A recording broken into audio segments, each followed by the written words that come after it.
ನಮಸ್ತೆ. 2026ನೇ ವರ್ಷದ ಚೈತ್ರ ಮಾಸದ ಪೌರ್ಣಮಿ ದಿನಾಂಕ ಮತ್ತು ಸಮಯವನ್ನು ಈ ವಿಡಿಯೋದಲ್ಲಿ ನೋಡೋಣ.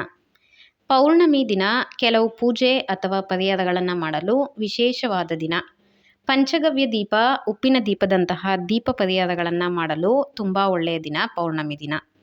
ಅದೇ ರೀತಿ ಪೌರ್ಣಮಿ ದಿನ ಮನೆ ದೇವಸ್ಥಾನಕ್ಕೆ ಹೋಗಿ ಬರೋದು ಜೀವನದಲ್ಲಿ ತುಂಬ ಒಳ್ಳೆಯ ಬದಲಾವಣೆಗಳನ್ನು ತರುತ್ತೆ. ಚೈತ್ರ ಮಾಸದ ಶುಕ್ಲ ಪಕ್ಷದ ಪೌರ್ಣಮಿ ಯಾವತ್ತು ಅಂತ ನೋಡೋಣ. ಏಪ್ರಿಲ್ 1, 2026 ಬುಧವಾರ ಬೆಳಗ್ಗೆ 7:06 ಏಪ್ರಿಲ್ 2, 2026 ಗುರುವಾರದಂದು ಬೆಳಗ್ಗೆ 7:41 ಪೌರ್ಣಮಿ ತಿಥಿ ಇರುತ್ತೆ. ಪ್ರತಿ ತಿಂಗಳ ಪೌರ್ಣಮಿ ದಿನ ಸಾಧ್ಯವಾದರೆ ಮನೆ ದೇವಸ್ಥಾನಕ್ಕೆ ಹೋಗಿ ಬನ್ನಿ, ಅಥವಾ 3 ತಿಂಗಳಿಗೋ 6 ತಿಂಗಳಿಗೋ ಹೋಗ್ಬಿಟ್ಟು ಬರೋದು ತುಂಬ ಒಳ್ಳೆಯದು.